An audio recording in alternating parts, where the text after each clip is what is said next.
Buenas tardes. Soy Inmaculada Soto, hematóloga del Hospital Universitario Central de Asturias, en Oviedo. La presentación que os voy a hacer hoy corresponde a los aspectos que he encontrado más relevantes dentro de las terapias no sustitutivas en el Congreso de la ISTH que acaba de tener lugar en Londres entre los días 9 y 13 de julio pasados y que paso a relataros a continuación. Dentro del ámbito de las terapias no sustitutivas hubo en comunicaciones orales 17, 7 correspondientes a emicizumab, 2 a concizumab, 3 a fitusiran y 5 a otros que os detallaré después. Un simposio satélite patrocinado por Roche se titulaba Evidence-Based Responses to Key Clinical Questions Relating to Hemophilia A Management, que fue conducido por los doctores Jerry Dolan, Rebecca Cruz Harris y Giancarlo Castman. Hablaron en un primer bloque de salud articular, en el que es de destacar que presentaron resultados relativos a la autoevaluación por los propios pacientes en su domicilio de su estado articular mediante ecógrafos portátiles. El capítulo de comorbilidades de especial importancia en nuestra época debido al envejecimiento de la población, ya que los pacientes hemofílicos alcanzan afortunadamente edades muy avanzadas por la mejora de los tratamientos, similares a las de la población general. Entonces son pacientes que están en un especial riesgo trombótico por diversas razones, consustanciales o no a la hemofilia, y que están expuestos a los riesgos trombóticos que tiene la población general. Se observó que en relación con el uso de emicizumab, los pacientes que desarrollaban algún evento tromboembólico lo hacían cuando tenían factores de riesgo para ello, salvo que hubieran recibido en su caso FEIBA si lo precisaban como tratamiento como agente bypass en hemofilia con inhibidor. Con respecto a las cirugías, se destacó la seguridad de realizar las cirugías añadiendo factor 8 o factor 7 activador recombinante como agente bypass en el entorno periquirúrgico, de forma que los eventos trombóticos no se vieron incrementados, mientras que la eficacia hemostática se alcanzó con elevado grado de satisfacción. Y por último, se enfatizó la mejora en la calidad de vida que supone para los pacientes hemofílicos el administrarse esta terapia no sustitutiva con emicizumab en la administración semanal, quincenal o mensual subcutánea que tuvieran programada. Con respecto a las comunicaciones orales en emicizumab, la primera la presentó la doctora Caroline Wall y nos ofreció resultados de un estudio observacional que hizo basándose en sus propios registros. No dio resultados especialmente importantes o diferentes, mejor dicho, más allá de muy buenos resultados en términos de sangrado, en términos de reducción de la tasa anual de sangrado, de articulaciones diana, pero sí nos dijo un aspecto que considero muy importante, es que se produjo una recidiva de los inhibidores frente al factor 8 en aproximadamente un 5% de sus pacientes, lo que era un dato hasta ahora desconocido, pero que resulta preocupante y sobre el que ella misma dijo que tendrían que profundizar. La doctora Carmen Escuriola también nos ofreció un resultado de un estudio observacional en pacientes tratados con emicizumab en vida real en Alemania, y curiosamente en lo que más énfasis hizo la doctora Escuriola fue en la ventaja que supone utilizar los diarios electrónicos y las plataformas que proporcionan información acerca de la forma de administración del factor, de la dosis, de las pautas.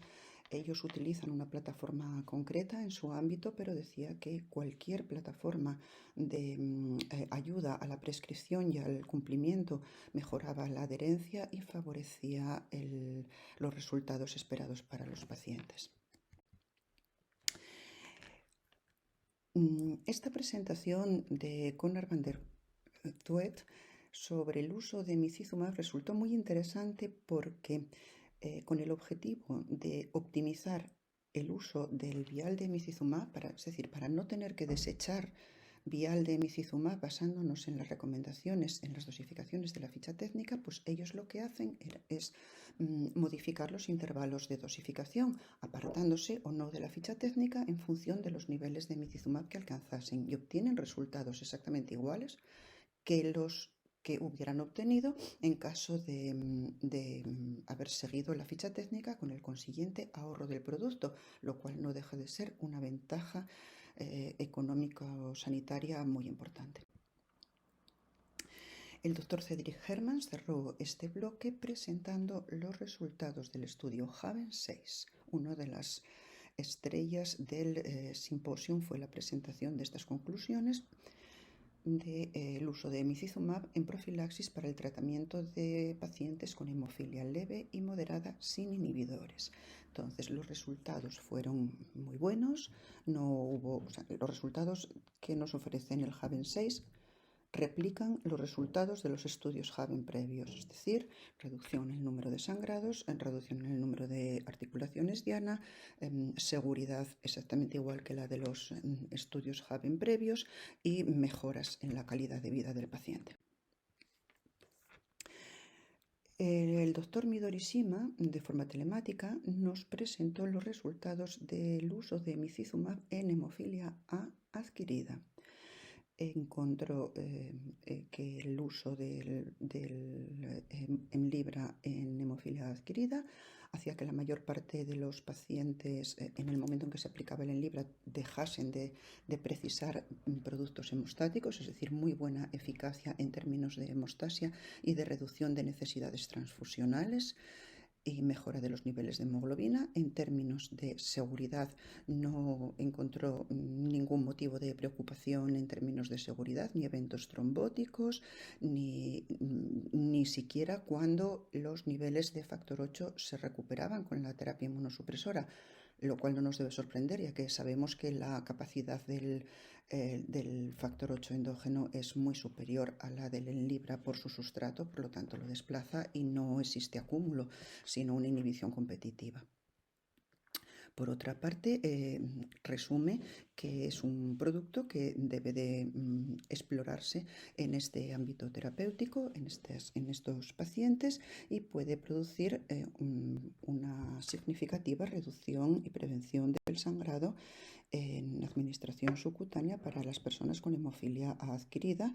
que son personas que tienen un componente añadido de carga de la enfermedad sobre la hemofilia congénita. Michael Resch presentó los resultados de un estudio observacional sobre hemofilia A en pacientes que están en el estudio de la historia natural de hemofilia ATEN7 sin mayores novedades al respecto. El estudio fue bien, los resultados son buenos, el producto es eficaz, y ahora van a pasar a otro estudio, a otra etapa del estudio aquí. Sí. Que el coágulo nativo, y dice que probablemente por esto sea un coágulo menos elástico y que tiene más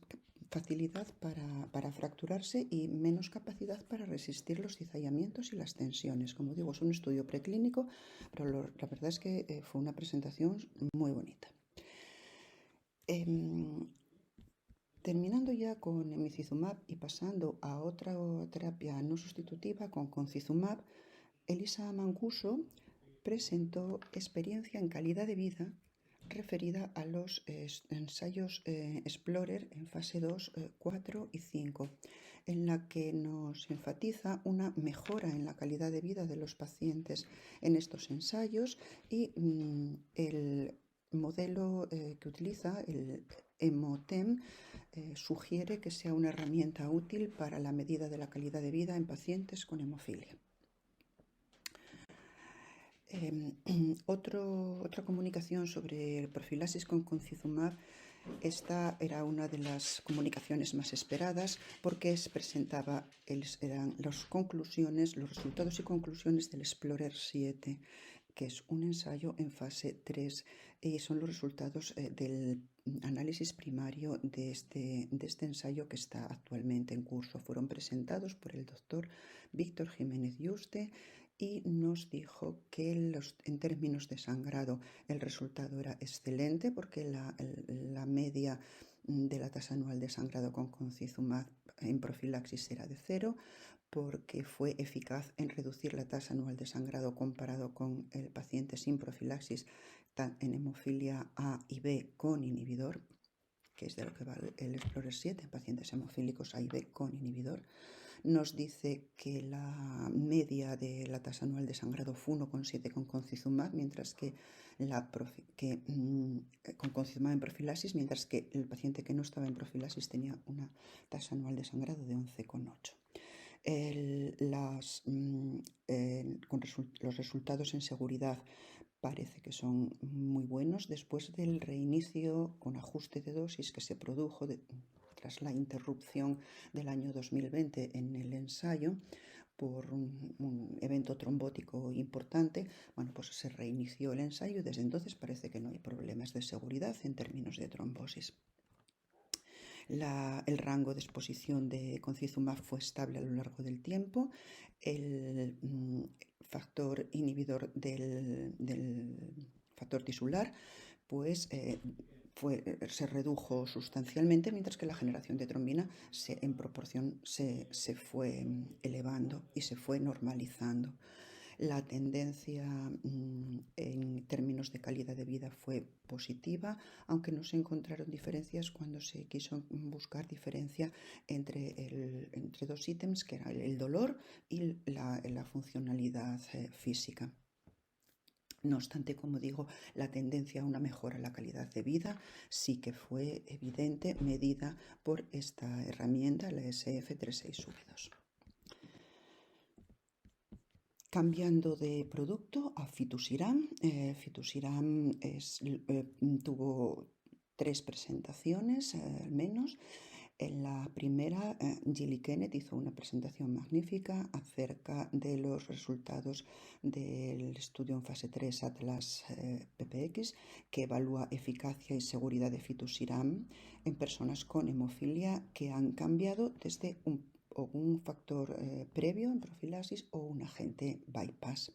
y nos da muy buenos resultados acerca del uso de Fitusiran en términos de sangrado frente al uso de factor o de agente bypass, en su caso lo que correspondiera en personas con hemofilia A y B con y sin inhibidores, y entonces nos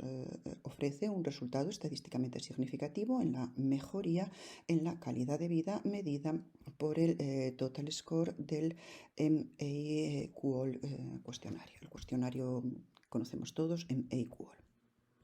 Y los eventos adversos nos dice que fueron consistentes con los previamente identificados y que acerca de los riesgos del Fitusiran y anticipados ya por otros estudios y por la población a la que van referidos. No obstante,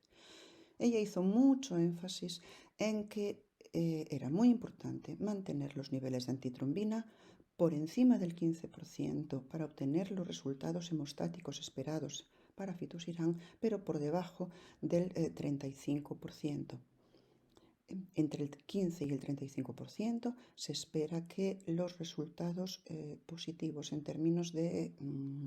hemostasia sean suficientes, pero la antitrombina no debe bajar de ese 15%, porque en otro caso podemos asistir a un riesgo trombótico inaceptable, como pudo verse en el pasado cuando se hubo de suspender el estudio. Con respecto a Fitusiran, como os digo, hubo otras 2 comunicaciones, una que llevó a cabo Alok Srivastava acerca del consumo a la demanda de concentrados de factor y agentes bypass para el manejo de los sangrados intercurrentes en pacientes en profilaxis con Fitusiran, personas con hemofilia A y B, y nos responde a las preguntas que se hacen en el estudio que la profilaxis con Fitusiran ofreció tasas de 0 sangrados en el 50% de los participantes en el estudio en fase 3. Por lo tanto, unos niveles hemostáticos de eficacia alcanzados y los participantes protegidos frente a sangrados. Muy pocos sangrados tratados y esto dio lugar, lógicamente, a una reducción en el consumo de los agentes sorteadores o de los concentrados de factor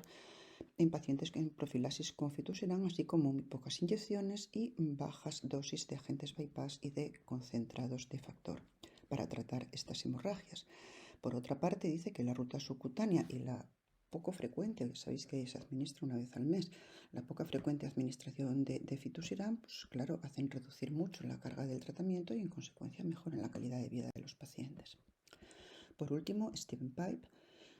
nos habló del análisis de los niveles de antitrombina y de la generación de trombina desde un estudio en fase 3 en personas con hemofilia A y B sin inhibidores, que nos da unos resultados en los que se ofrece una sustancial reducción de la antitrombina y un incremento de la generación de trombina. Entonces, en este sentido, nos dice que hay muy bajas tasas de sangrado con fitusiran, entonces entiende que realmente rebalancea la hemostasia. Así proporciona un continuo y sostenido estado estable frente a la protección articular de los pacientes. Y dice que estar dosis revisada después de la suspensión y el régimen de dosis aplicada suponen un incremento en el riesgo-beneficio del uso de fitusiran pues es favorable según sus resultados al uso de fitusiran, y que tiene un potencial para personalizar el tratamiento en cada paciente referidos a este nivel que os dije, entre el 15 y el 35% de niveles de antitrombina 3 o de antitrombina, como se dice actualmente. Mimocho ha sido bien tolerado, no tiene preocupaciones, no tiene motivos de preocupación en cuanto a efectos secundarios y tampoco a la elaboración al desarrollo de anticuerpos. Las propiedades fueron similares a las que fueron consistentes y proporcionales a la dosis, es decir, con las dosis bajas pues se obtenían resultados en términos hemostáticos menos favorables que con dosis intermedias o con dosis altas. Y lo dicen a continuación, que en la cohorte 1, que era la que llevaba la dosis más bajita del producto, pues tenían resultados menos favorables que los que obtenían en las cohortes de la 2 a la 4, donde iban escalando la dosis y iban administrando dosis progresivamente mayores. En resumen, Frontier One proporciona datos que animan mucho a seguir en el desarrollo del mimético, de este factor 8 mimético, MIM8, en adultos y en adolescentes con hemofilia A con o sin inhibidores, para ir progresando hacia estudios en fase 3. También habló de MIM8 y Ersiwindiga y lo comparó con resultados con emicizumab en pacientes con hemofilia A con y sin inhibidores, y encontró que había un incremento en la generación de trombina dependiente de la dosis, como os dije antes, en los pacientes tratados con MIM8, siendo la cohorte 2 de las 4 que presentaba la autora anterior. En el estudio de búsqueda de dosis, pues la cohorte 2 era comparable a la cohorte de emicizumab. Los resultados en generación de trombina de las muestras de pacientes se correlacionan con los resultados que se obtienen de la dispensación del pipeteo in vitro. Los biomarcadores de coagulación no nos ofrecen ningún riesgo en términos de seguridad. Y combinado con los datos de seguridad y datos de sangrado, pues son datos muy alentadores para el desarrollo y progreso hacia la fase 3 del ensayo con este mimético de factor 8. Ya terminando, MARZA es un factor 7 activado, diferente al al que conocemos, a Novoseven, y nos presenta Savita Ranjaranjan un estudio en fase 3 que evalúa eficacia y seguridad del uso subcutáneo, insisto, del MARZA, que es Marceptacor alfa activado, para el tratamiento a la demanda de episodios hemorrágicos en sujetos con hemofilia A o B con inhibidores. Tienen todavía resultados limitados en comparación con el standard of care. Luego observan que el producto es muy bien tolerado, sin especiales eventos adversos relacionados con la droga ni trombóticos. Nos dice que un sujeto desarrolló un anticuerpo antidroga transitorio, que sin mayor trascendencia mientras estaba recibiendo el MARZA, y que se necesita mayor evaluación para la prevención y tratamiento de otros trastornos hemorrágicos independientes de la hemofilia A y B, porque lo postulan en este sentido como posiblemente útil para varios trastornos hemorrágicos. Por último, se presenta la posibilidad en estudios también preclínicos de trasplante de células de hígado fetal y de médula ósea para la corrección fenotípica de la hemofilia. Son estudios en ratones, pero parece que la administración de células de hígado fetal y de células de médula ósea, estas células pueden injertarse en el receptor, en el ratón hemofílico en este caso, y pueden corregir el defecto de la hemofilia. Entonces, bueno, esto, como digo, es un estudio preclínico y necesitará tiempo para ver si es trasladable al ámbito clínico. Y nos presenta en la última diapositiva Benjamin Samuelson-Jones la mejora de la actividad procoagulante en hemofilia B causada por variantes disfuncionales del factor 9 con miméticos del factor 8. Bueno, es una especulación sobre la posibilidad de que hemofilia B causada por determinadas mutaciones en el factor 8 pueda resultar favorecida en su expresión fenotípica por el uso de miméticos del factor 8 que tengan distintas características de unión a la molécula de factor 9 y incrementen su capacidad hemostática. Termino con lo que me parece más relevante de lo dicho en terapia no sustitutiva. Los resultados de Haven 6, recordad, hemofilia leve y moderada sin inhibidor. Emicizumab en hemofilia leve, hemofilia A, lógicamente, leve y moderada, sin inhibidor. Resultados excelentes y equiparables al resto de los Haven. Los resultados del Explorer 7 con Cizumab en fase 3, después del reajuste que motivado por la suspensión en el año 2020, ofrece resultados en términos de eficacia y de seguridad excelentes en comparación con no profilaxis en pacientes hemofílicos A y B con inhibidor. Nos explican la situación actual del desarrollo clínico de Fitusiran, muy prometedora, y nos dan también, en el caso del Fitusiran, márgenes de seguridad en términos de la reducción de antitrombina. También se presentaron nuevas moléculas y aproximaciones terapéuticas en desarrollo. Y por último, decir que las terapias no sustitutivas de forma general mejoran la carga de la enfermedad. Es un tema recurrente a lo largo de todo el Congreso, la calidad de vida, la carga de la enfermedad. Y esto redunda lógicamente en la calidad de vida del paciente hemofílico en profilaxis. Con esto termino. Muchas gracias por vuestra atención.